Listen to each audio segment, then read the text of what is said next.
My name is Abigail Walker, and I am 28 years old. Never in my wildest dreams did I think my sister Madison's Harvard graduation would become the day my parents publicly disowned me in front of 550 people. The ceremony was supposed to be a celebration, maybe even a chance to heal our fractured family. Instead, I discovered I had been systematically erased from the program, family photos, and even their will. The pain was unbearable, but what they didn't know was that I had finally uncovered the secret they had been hiding from me my entire life. If you're watching this video, I would love to know where you're tuning in from.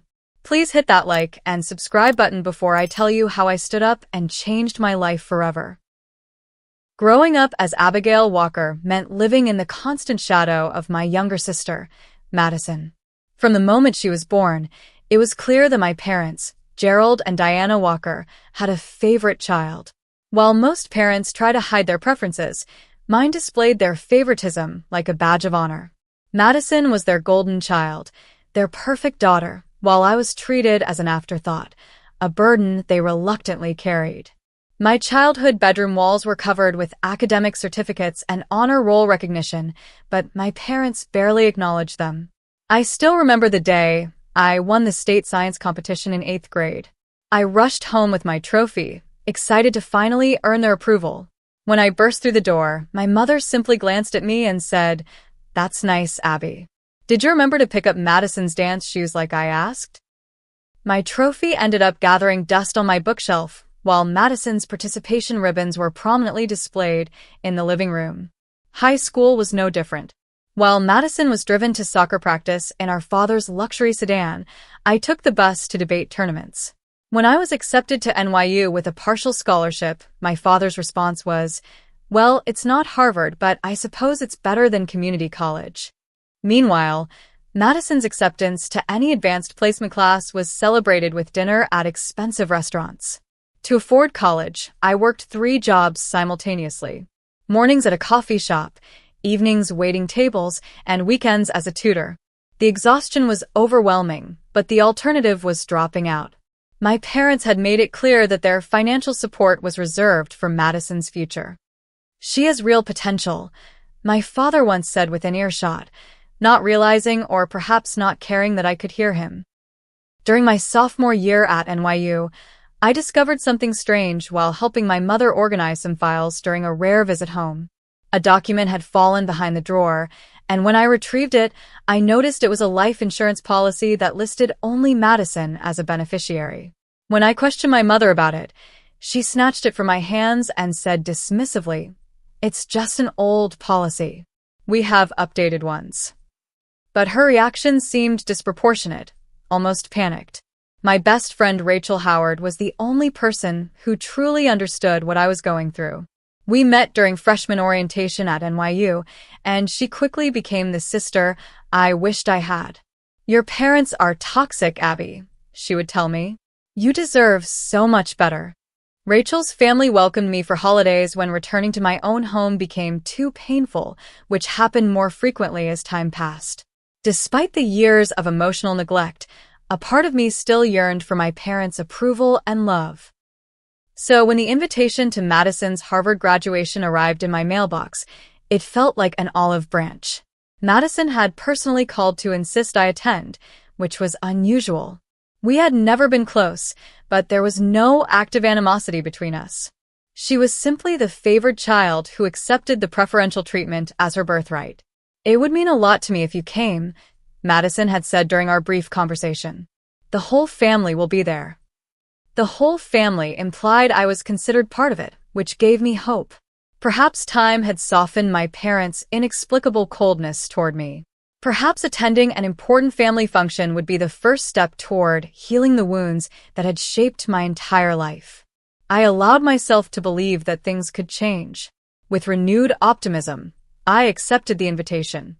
Maybe, just maybe, this was the beginning of a new chapter in our family story. How wrong I was to let hope overrule my better judgment. How naive to think that people who had shown me who they were for 28 years would suddenly become different. The moment I accepted Madison's invitation, I began planning. This graduation was my chance to show my family that I had succeeded despite their lack of support. I wanted to look perfect, confident, and successful. I spent nearly 2 months' worth of savings on a designer dress, a pale blue Vera, one that complemented my eyes and projected sophisticated elegance. It was extravagant, but I convinced myself it was an investment in my self-esteem. The cross-country flight from New York to Boston gave me too much time to think. 5 hours of replaying childhood memories, rehearsing conversations, and alternating between hope and anxiety. The woman seated next to me, an elderly lady named Dorothy, must have noticed my nervousness as I repeatedly folded and unfolded the graduation invitation. "Family event?" she asked kindly. "My sister's graduation from Harvard," I replied. "You must be very proud," she said with a warm smile.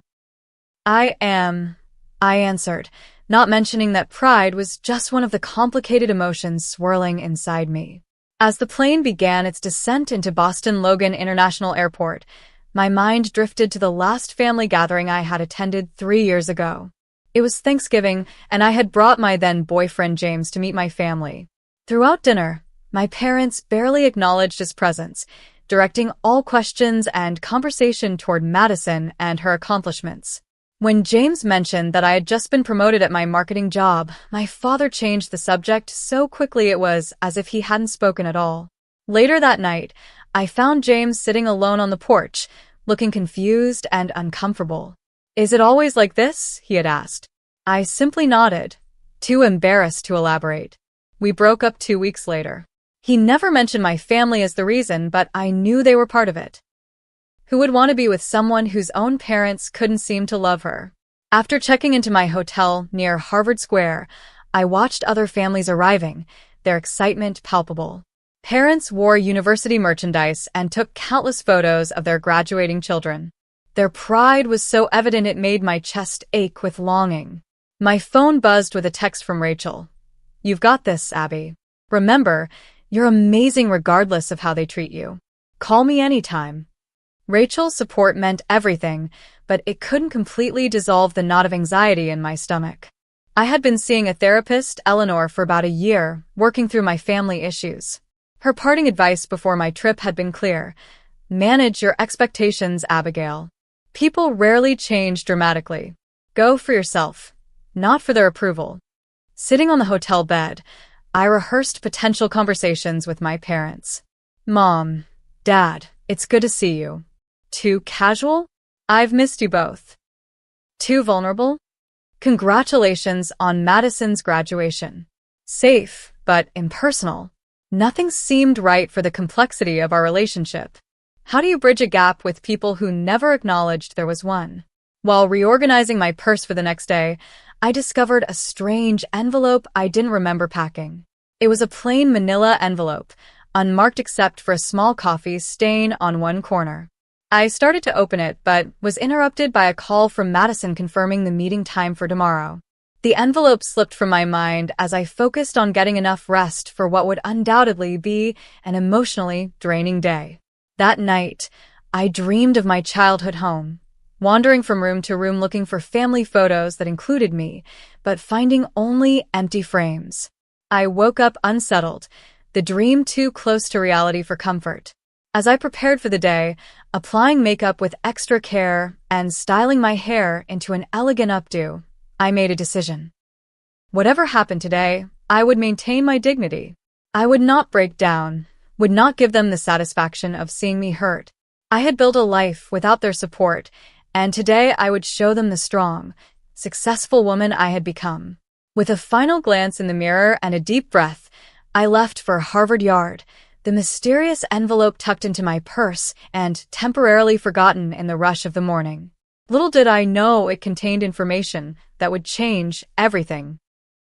Harvard Yard was a vision of academic prestige that morning, with crimson banners hanging from historic buildings and chairs arranged in perfect rows across the green lawn. Families streamed through the gates, everyone dressed in their finest, carrying flowers and gifts for their graduates. The atmosphere buzzed with pride and anticipation, a stark contrast to the cold knot forming in my stomach as I spotted my parents near the entrance. Gerald and Diana Walker stood tall and impeccably dressed, my father in a tailored navy suit that probably cost more than 3 months of my rent, my mother in a cream-colored designer ensemble that screamed old money elegance. They were speaking with another couple, laughing politely at something when they noticed my approach. Their smiles instantly faded. "Abigail," my mother said, her tone as chilly as a Boston winter. "No hug, no kiss on the cheek, not even a handshake. You're earlier than we expected." "Hello, Mom, Dad," I replied, trying to keep my voice steady. I wanted to make sure I had time to find my seat. My father barely glanced at me before checking his watch.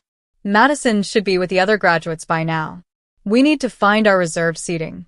Before I could respond, a tall, handsome man approached and slipped his arm around my mother's shoulders. She immediately brightened. "Abigail, this is Trevor Williams, Madison's fiancé," she said, her voice suddenly warm and proud. "Trevor, this is Madison's older sister." Not our daughter Abigail, but Madison's older sister, as if I existed only in relation to the favored child. Trevor extended his hand with a genuine smile, seemingly unaware of the family dynamics at play. "Great to finally meet you," he said. "Madison has mentioned you a few times." A few times. In what I later learned was a 3-year relationship. I shook his hand and managed a polite response, wondering what exactly Madison had told him about me, if anything substantive at all. As we made our way to the seating area, I was handed a graduation program by a student volunteer. Flipping through it, I found the family acknowledgement section where graduates thanked their loved ones. Madison's entry thanked my amazing parents, Gerald and Diana Walker, and my fiancé Trevor Williams for their endless support and love. No mention of a sister. I had been completely omitted, as if I didn't exist in her life. While scanning the program, I overheard my mother speaking to another parent a few feet away. "Yes, we're so blessed to have such a wonderful daughter," she was saying. "Our only child has always been exceptional. Our only child." The words hit me like a physical blow. I had been prepared for their usual coldness, but this public erasure was beyond anything I had anticipated. They weren't just ignoring me. They were actively denying my existence. When we reached the seating area, I noticed that the front rows were reserved for families of graduates with cards indicating names. My parents and Trevor headed directly to these seats, but when I tried to follow, my father turned to me with a dismissive gesture. "These are for immediate family only," he said quietly but firmly. "You'll need to find seating in the general section." I stood frozen as they settled into their reserved seats without a backward glance. Numbly, I found a spot several rows back, surrounded by strangers who had arrived too late to sit with their own families. From this distance, I watched my parents posing for photos with Trevor, their body language relaxed and happy. They looked like the perfect family, minus one inconvenient daughter. A photographer who was taking professional family photos approached me briefly. "Are you with the Walker family?" he asked. "Yes, I'm Abigail Walker, Madison's sister," I replied. He checked his list with a frown. "I'm sorry, but I was instructed to take photos of Gerald, Diana, and Trevor only. The client specifically requested family photos without additional people. Additional people. Not family. Not even a sister. Just an unwanted extra that would ruin their perfect family portrait." During a lull in the pre-ceremony activities, I noticed a display of framed photos near the refreshment area, celebrating graduates and their journeys. There was a collection from the Walker family showing Madison at various ages, all her milestone moments captured and proudly displayed.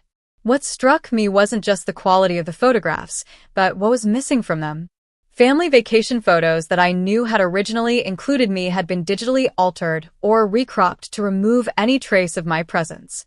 A Christmas photo from Madison's 15th birthday that once showed 4 people now displayed only 3, with an awkward gap where I had stood.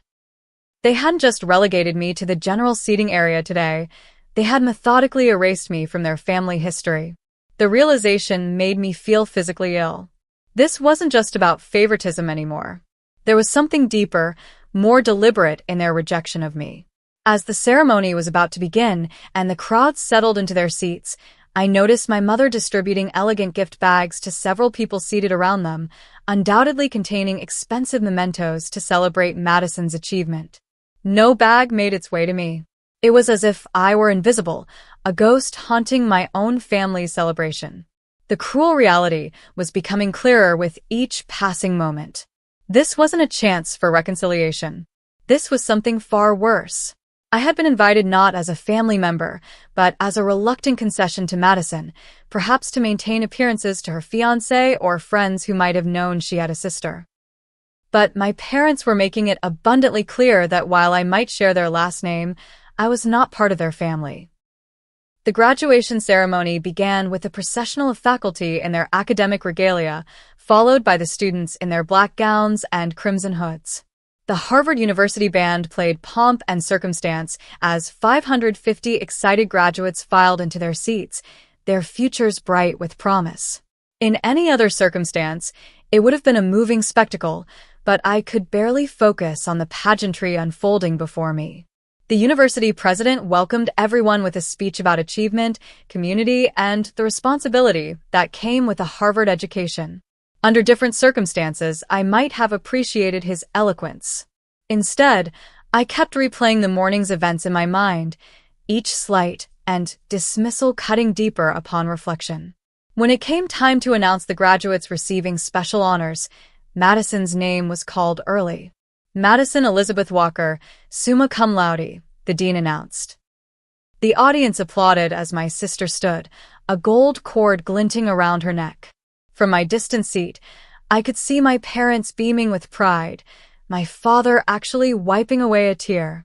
I had never seen him show such emotion, not even when I graduated from NYU, an event they had declined to attend due to a scheduling conflict. After the individual honors were announced, the ceremony moved to a section dedicated to family recognition. The dean invited parents of graduates to stand when their child's name was called, a tradition meant to acknowledge the support system behind each successful student. When Madison Walker was announced, my parents not only stood but my father raised his hand to get the dean's attention. To my horror, the dean nodded and handed my father the microphone. This was not part of the program. Gerald Walker, always the influential businessman who could bend situations to his will, had apparently arranged this special moment. My wife Diana and I are so proud of our daughter Madison, he began, his voice carrying across the hushed crowd. Our only daughter has been a blessing since the day she was born. My heart pounded so loudly, I was sure people around me could hear it. Did he really just say that again with a microphone in front of hundreds of people? Madison has always been the perfect child, exceeding our expectations in every way, he continued. She represents everything the Walker family stands for: excellence, integrity, and success. Each word was like a knife, precise and intentional. This wasn't just ignoring me. This was a deliberate public statement. Then my mother took the microphone, her socialite smile perfectly in place. We want to take this opportunity to publicly acknowledge how proud we are of our true family. In fact, we've recently updated our will and family trust to reflect exactly who our family is. A murmur ran through the crowd. Even those who didn't know me or our situation could sense the strange undercurrent in her words. This was beyond inappropriate for a graduation ceremony, but my parents had always believed rules didn't apply to them when it came to making a point. From my seat, I could see Madison's face. Unlike my parents, she looked uncomfortable, her eyes darting around as if searching for an escape. But she remained silent, complicit in her acceptance of their declaration. Trevor, beside my parents, wore an expression of confusion, clearly sensing something off about their statements, but not understanding the full context. The dean, looking slightly bewildered by this unexpected turn, gently reclaimed the microphone with a practiced smile. Thank you, Mr. and Mrs. Walker, for those personal words. Let's continue with our recognition of all our wonderful families. The ceremony continued, but I barely registered what was happening. 550 people had just witnessed my parents publicly disown me. The hushed whispers around me confirmed that others had picked up on the strange subtext of my parents' speech. A woman 2 seats away leaned toward her companion and whispered, "Did they just disinherit someone at a graduation ceremony?" The humiliation was overwhelming. I had come hoping for reconciliation, or at least civil treatment, and instead had been subjected to a calculated public rejection. Tears threatened, but I refused to let them fall. I would not give my parents the satisfaction of breaking me. As the ceremony droned on, a strange calm began to replace my initial shock. The pain was still there, but something else was emerging alongside it. Anger. Not the destructive, blind rage that leads to regrettable actions, but a clear, cold anger that sharpened my focus. And then I remembered the envelope in my purse. With hands that only slightly trembled, I reached for it, suddenly certain that whatever it contained was important. Something about my parents' excessive actions today felt defensive, as if they were not just rejecting me but actively guarding against something. As the university choir began a musical interlude, I quietly slipped out of my row, clutching the mysterious envelope. Whatever it contained, I needed to see it now. The elegant restroom in Harvard's historic Widener Library was empty when I entered, everyone still captivated by the graduation ceremony. I locked myself in the farthest stall, my hands trembling as I finally opened the mysterious envelope. Inside were several documents, neatly organized with paper clips. The first was a single page that made my world stop spinning. It was an adoption certificate with my name on it. Abigail Grace Walker, adopted by Gerald and Diana Walker on April 17, 1997. I was 5 years old when they adopted me, yet I had no memory of this. How is that possible? My breath caught in my throat as I stared at the official document, its government seal mocking the life I thought I had known. The next document was a birth certificate listing my biological mother as Sarah Mitchell. There was no father named. According to this, I had been born in a small town in Pennsylvania, not in Boston as I had always been told. Everything I thought I knew about my origins was a lie. Behind these were medical records showing that Diana Walker had suffered multiple miscarriages before they decided to adopt. Then, surprisingly, she had conceived naturally and given birth to Madison 2 years after my adoption. The miracle child they had given up hoping for. As I flipped through the papers with increasingly shaky hands, fragments of childhood memories began to resurface and reorganize themselves into a new, terrible picture. The way my mother would sometimes look at me with an expression I could never quite identify, now clearly recognizable as resentment. My father's inability to connect with me, his constant emotional distance. The family jokes about how I didn't inherit the Walker business sense or the Walker artistic talent. They weren't jokes. They were acknowledgments of a biological truth they had hidden from me my entire life. But there was more. The next set of documents were bank statements spanning decades, showing regular payments from Gerald Walker's personal account to a trust in the name of Sarah Mitchell. The payments had begun the same month as my adoption and continued until 5 years ago, when they abruptly stopped. Each payment was for $10,000, marked simply as SM Trust. My hands shook so badly, I nearly dropped the next document, a handwritten letter addressed to me. Dear Abigail, it began in feminine handwriting. If you're reading this, I've finally found the courage to share the truth with you. My name is Sarah Mitchell, and I am your biological mother. The letter explained that Sarah had been a junior executive at my father's company 28 years ago. They had had an affair while my mother was struggling with fertility issues. When Sarah became pregnant, Gerald had paid her to keep quiet, arranging for her to leave the company with a generous severance package on the condition that she never reveal the truth about our relationship. When you were born, Sarah wrote, I was young, scared, and alone.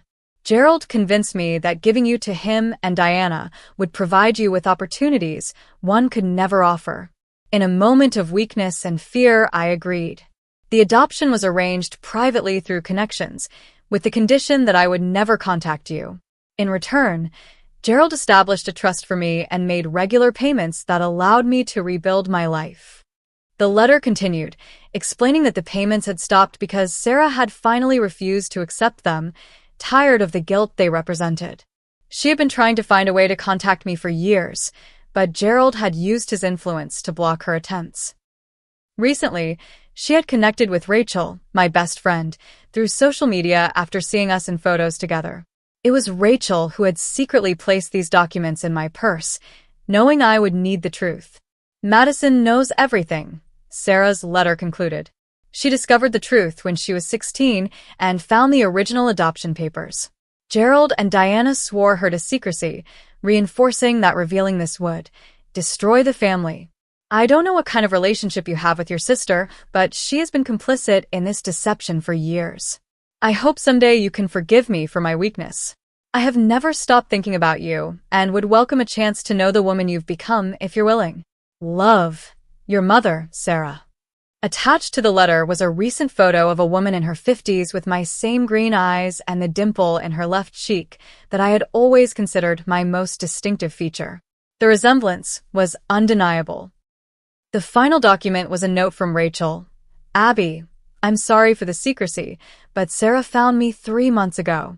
After hearing her story and seeing the evidence, I knew you deserved the truth.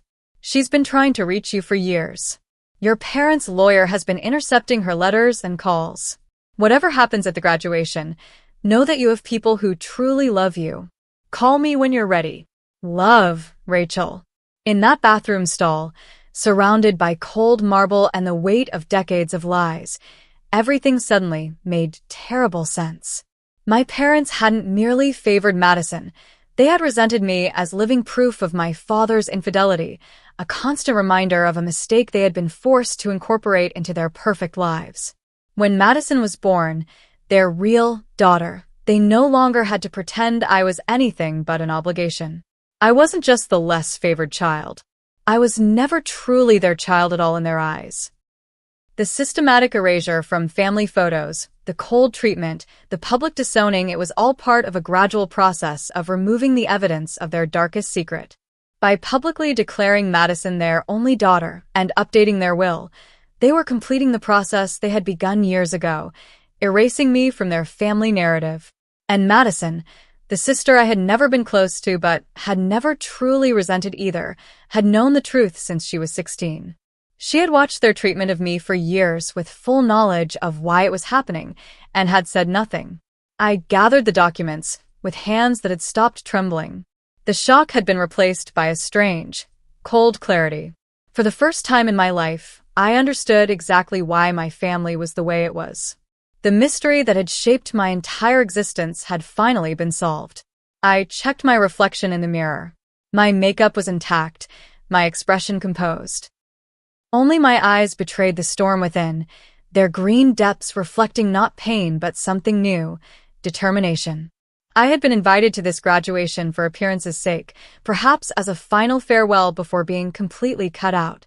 But now I had the truth, and with it, an unexpected power. I returned to the ceremony with the envelope securely in my hand, my mind racing with what to do next. The truth had set me free in one sense, but it had also handed me an impossible decision. Should I maintain dignity in silence, or should I respond to their public rejection with a public revelation of my own? As I slipped back into my seat, the ceremony was reaching its conclusion. Soon we would move to the reception, where families would celebrate together, where my parents would undoubtedly continue their charade of being a perfect family of 3. The decision of what to do next was mine alone. The reception following the graduation was held in one of Harvard's elegant courtyards, where white tents, flower arrangements, and champagne stations created an atmosphere of refined celebration. Families clustered together, taking photos and toasting their graduates' achievements. The late afternoon sun cast a golden glow over everything, a perfect backdrop for what should have been perfect memories. I stood at the edge of the gathering, watching my parents holding court near the center. Gerald, Diana, and Madison formed a tight triangle of intimacy, champagne flutes in hand as they chatted with the dean and several distinguished-looking guests. Trevor stood slightly apart, checking his phone occasionally, perhaps feeling the outsider he unknowingly was in this family built on secrets. With the envelope of truth clutched in my hand, I straightened my shoulders and walked deliberately toward them. Several people glanced my way, perhaps recognizing me as the woman who had been so publicly excluded earlier. I kept my head high, my pace steady. Diana saw me first, her practiced smile faltering slightly before she recovered. She whispered something to Gerald, whose head snapped up, his expression hardening as he tracked my approach. Madison turned last, her eyes widening with what looked like genuine alarm. "Abigail," my father said when I reached them, his voice pitched low to avoid drawing attention. "I think you've misunderstood the nature of today's invitation. This reception is for family and special guests only." "Family," I repeated, my voice steadier than I had expected. "That's exactly what I want to discuss, Dad. Or should I call you Gerald now?" His face paled slightly. "This is neither the time nor place for whatever scene you're planning to create. If you have concerns, we can arrange a private meeting." "A private meeting," I echoed. "Like the private speech you gave disowning me in front of hundreds of people? Or the private way you've been erasing me from family photos? Or perhaps the private way you updated your will and announced it during a graduation ceremony?" People nearby had begun to notice our tense exchange. The dean looked uncomfortable, glancing between us and clearly sensing conflict. "Security," Gerald said quietly to a staff member hovering nearby. "This woman is causing a disturbance." Before the young man could react, I spoke again, louder this time. "I'd like to speak with my family privately first. If they refuse, then I suppose we'll have to continue the public conversation they started during the ceremony." Diana stepped forward, her social mask firmly in place, but her eyes cold with warning. "Abigail, you're making a spectacle of yourself. You've always been prone to these emotional outbursts. This is exactly why we've had to distance ourselves." "Distance yourselves," I repeated, opening the envelope. "Is that what we're calling it now? Let me show you what I found today." I pulled out the adoption certificate, holding it where only they could see it. Did you think I would never discover the truth? That I would just accept being treated like an unwanted houseguest in my own family forever? The blood drained from Diana's face. Madison looked away, unable to meet my eyes.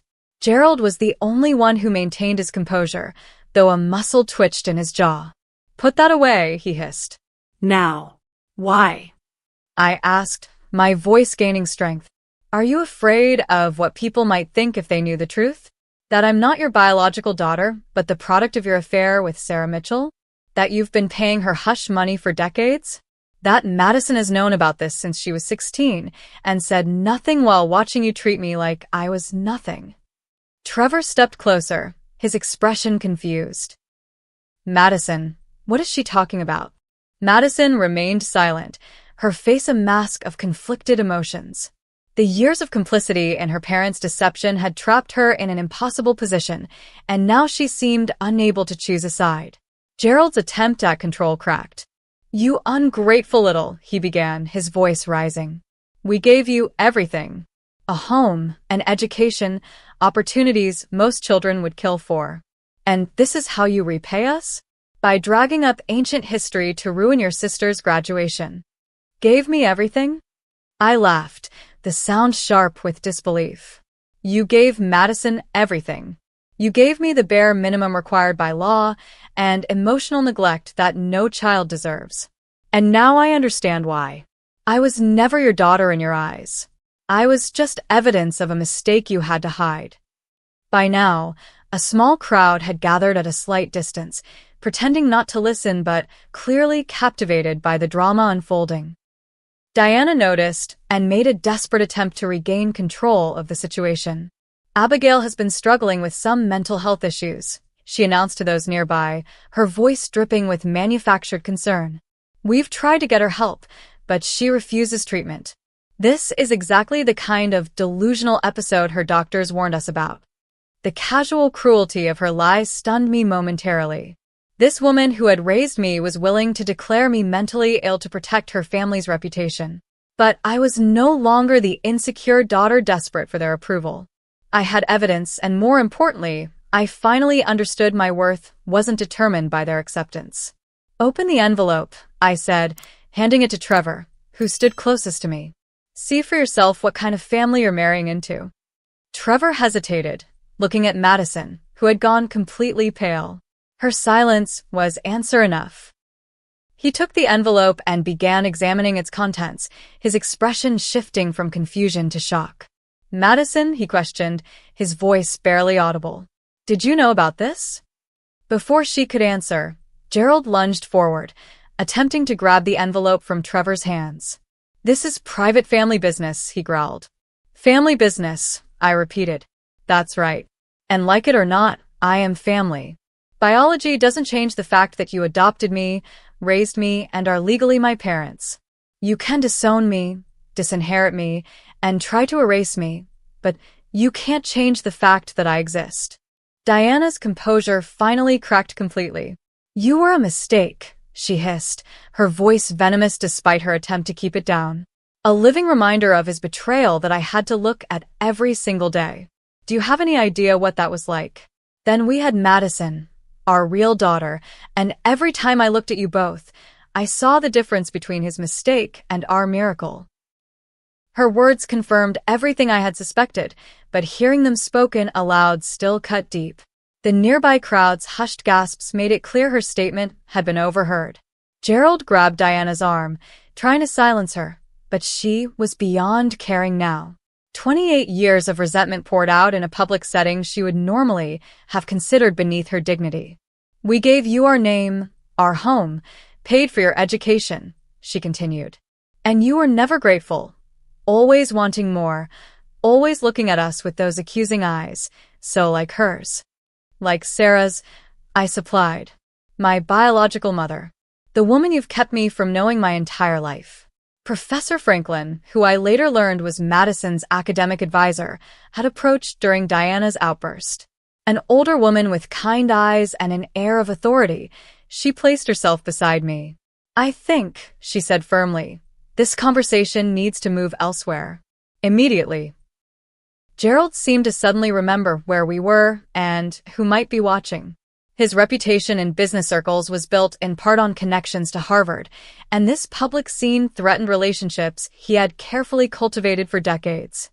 "This is a private family matter," he insisted, attempting to regain his dignified facade.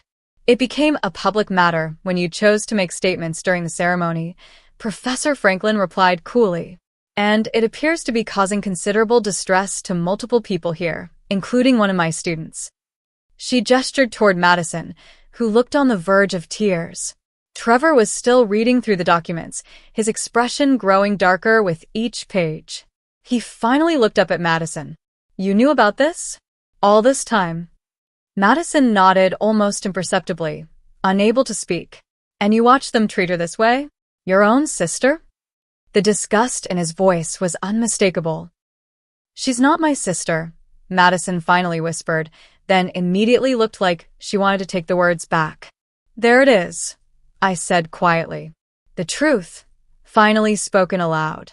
What happened next occurred with such speed it was difficult to process. Gerald, seeing his perfectly constructed life crumbling before his eyes, lost the control he prided himself on. He stepped toward me, his finger jabbing the air inches from my face. "You will leave now," he commanded, his voice shaking with rage. "You will take these lies and fabrications and get out of our lives permanently. I don't know who put these ideas in your head or forged these documents, but I will not stand here and let you destroy everything we've built." "Forged?" I echoed in disbelief. "You think I forged a government-issued adoption certificate? Birth records? The letter from Sarah you know exists because you've been intercepting them for years? Your own bank statements showing payments to her trust." Something in his expression shifted, a momentary flash of panic that confirmed everything.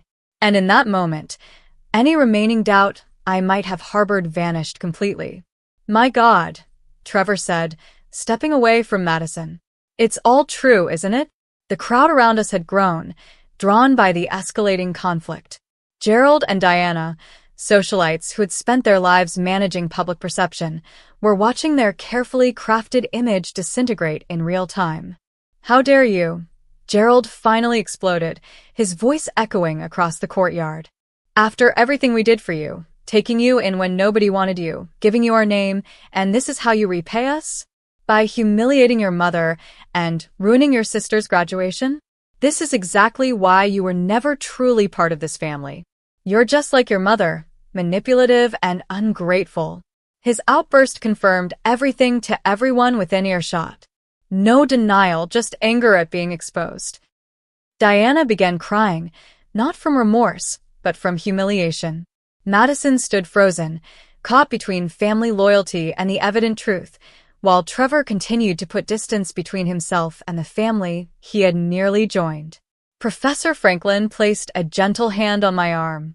"I think you've said what needed to be said," she murmured. "Perhaps it's time to leave with your dignity intact." She was right. There was nothing more to be gained by continuing this painful public spectacle. I had not come seeking revenge, only acknowledgement and truth. Now both had been achieved, albeit in the most painful way possible. "I didn't come here to destroy your family," I said quietly to all three walkers. "I came hoping to finally be acknowledged as part of it. That was clearly never going to happen. So this is goodbye on my terms, not yours." I turned to leave, my head high despite the tears threatening to fall. As I walked away, I heard Trevor say, "I need some time to think, Madison," followed by Diana's anguished, "Now look what you've done," aimed either at me or Gerald. It wasn't clear which. What was clear was that their perfect family facade had cracked beyond repair. The secret they had kept buried for 28 years was now exposed to the light, and nothing would ever be the same for any of us. As I left Harvard Yard, a strange sense of lightness replaced the heaviness I had carried my entire life. The burden of seeking approval from people incapable of giving it had finally been lifted. The mystery of why I had never been enough had been solved. The road ahead was uncertain, but for the first time, it felt like my own to travel. 1 year has passed since that fateful day at Harvard. The seasons have changed, wounds have begun to heal, and life has taken directions I never could have anticipated when I walked into that graduation ceremony clutching at desperate hopes for family reconciliation. The first person I contacted after leaving Harvard was Rachel. She was waiting for my call and immediately offered to fly to Boston, but I needed time alone to process everything. Instead, we talked for hours as I sat in my hotel room, the documents spread before me like puzzle pieces finally assembled into a coherent picture. "I'm so sorry I kept it from you," Rachel said, her voice thick with emotion. "When Sarah found me through Facebook, I didn't know what to do. The evidence was overwhelming, but I was afraid of how it would affect you." "You did the right thing," I assured her. "If you had told me before the graduation, I might not have gone, and I needed to see the truth for myself." 2 weeks after returning to New York, I contacted Sarah Mitchell. Our first meeting was at a quiet cafe in Manhattan, both of us so nervous we could barely speak at first. She had my eyes, my dimple, my habit of tucking hair behind my ear when thinking. The genetic connection was undeniable and strangely comforting. "I've imagined this moment for 23 years, she said, her hands trembling around her coffee cup. "I've rehearsed explanations and apologies, but now that you're here, they all seem inadequate." "Why did you agree to the adoption?" I asked, the question that had haunted me since discovering the truth. Sarah's story emerged slowly. She had been 24, ambitious and new to the corporate world when she met Gerald. The affair was brief, but intense. When she discovered she was pregnant, Gerald had already reconciled with Diana, who had suffered multiple miscarriages in their attempts to start a family. "He convinced me that giving you to them would provide you with opportunities one couldn't," Sarah explained. "I was alone, building a career, barely able to support myself. The financial arrangement gave me security, and I truly believed you would be loved as their daughter." "But you tried to contact me later," I said. Sarah nodded. "When you were about 10, I had established myself professionally and personally. I began to question my decision, especially after seeing a photo of you in a company newsletter. Gerald had kept his promise to provide financially, but when I expressed interest in connecting with you, he became threatening. His lawyers made it clear I would lose everything if I violated our agreement." Over the following months, Sarah and I built a relationship cautiously but steadily. She had never married or had other children, her career as an environmental lawyer becoming her primary focus.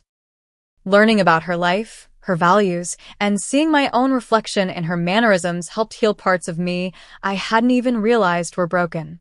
"I don't expect to replace the years of motherhood I missed," she told me during our third meeting, "but I hope we can build something meaningful moving forward." And we have.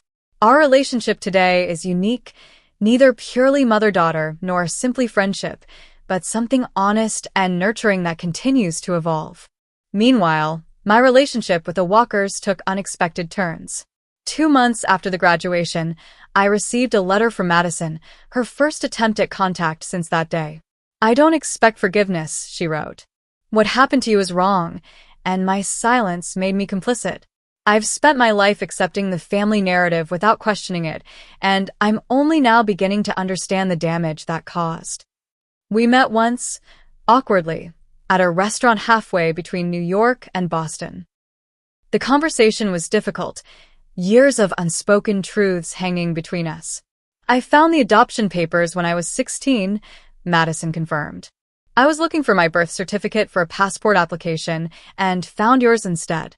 When I confronted them, they swore me to secrecy, saying it would destroy our family if it became public knowledge." "And you agreed," I said, not a question but a statement. "I was 16, raised to believe family loyalty was paramount," she said, not as an excuse, but as explanation. "By the time I was old enough to understand the real impact, the pattern was set. I told myself you were doing fine, had your own life. I convinced myself it wasn't my secret to tell." We parted that day with no promises of sisterhood suddenly rekindled. Some bridges, once burned, cannot be easily rebuilt. But there was a fragile understanding, a recognition that we had both been shaped by circumstances beyond our control. Trevor, surprisingly, reached out to me about 4 months after the graduation. He and Madison had ended their engagement, the revelation of family secrets proving too significant to overlook. "It wasn't just what they did to you," he explained during our brief coffee meeting. "It was witnessing how capable they were of maintaining such a significant deception. It made me question everything about the relationship and the family I thought I was joining." He shared that in the weeks following our confrontation, he had discovered more Walker family secrets, financial irregularities, and ethical compromises that had contributed to their wealth and status. The perfect family had been built on a foundation of carefully maintained illusions. As for Gerald and Diana, their public humiliation had consequences they had never anticipated. Several board members of Gerald's company, concerned about the publicity and ethical implications, called for a review of his leadership. Diana's standing in her social circles, built on perceptions of moral superiority and perfect family values, was irrevocably damaged. I received one letter from Gerald, not an apology, but a final attempt at control. He offered a financial settlement in exchange for my signature on a non-disclosure agreement, attempting to buy my silence, as he had once bought Sarah's. I returned the letter unopened. Diana has never contacted me directly, though I heard through Madison that she suffered what was described as a nervous breakdown in the months following the graduation.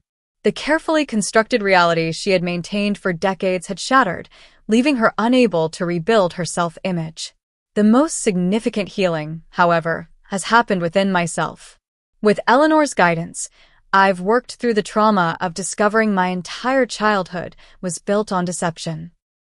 The abandonment issues, the constant sense of being unworthy of love, the pattern of seeking approval from people incapable of giving it, all of these could finally be addressed with full understanding of their origins. "You are never the problem, Abigail," Eleanor reminded me during one particularly difficult session. "You are a child placed in an impossible situation with adults who projected their own issues onto you. The fact that you've emerged as compassionate and self-aware as you are is remarkable. Gradually, I've built what Eleanor calls my chosen family, people who love me for who I am, not what I represent or how I reflect on them." Rachel remains my steadfast friend, her honesty in finally sharing the truth strengthening rather than damaging our bond. Sarah has introduced me to relatives I never knew I had, cousins, and an aunt who welcomed me without reservation. I've also found unexpected strength in my career. The marketing firm where I work recognized my resilience and promoted me to creative director 6 months ago, a position that allows me to shape narratives in a positive, authentic way. The journey has not been easy. There are still days when the pain resurfaces, when I question whether I could have done something differently to earn the love that should have been freely given. But those moments grow less frequent and less intense with time. What I've learned through this experience is that family is not defined solely by blood or legal documents. Family is created through love, respect, and honesty. The people who stand by you when your world falls apart, who see your broken pieces and help you reassemble them into something stronger. These are your true family. I've also learned that the truth, however painful, is ultimately liberating. Living with uncertainty and sensing but not understanding rejection was far more damaging than facing the harsh reality. Knowledge gave me power and choices I never had before. Perhaps most importantly, I've learned that our worth is not determined by those who reject us, but by how we choose to live with integrity even when it's difficult. Standing up for myself that day at Harvard was not about revenge, but about finally claiming my right to dignity and truth. If you're watching this and struggling with family rejection or secrets, know that you are not defined by other people's limitations or fears. Your worth is inherent, not earned through others' approval. Building a life on truth may be harder initially than maintaining comfortable illusions, but the freedom it brings is immeasurable. I would love to hear your stories of family revelations and healing in the comments below. Have you ever discovered a family secret that changed how you viewed your childhood? How did you handle it? Please hit the like button if this story resonated with you. Subscribe to hear more stories of survival and resilience, and share this video with someone who might need to hear that they're not alone in their family struggles. Thank you for listening to my journey from rejection to self-discovery, and remember that sometimes the family we create matters more than the one we're born or adopted into.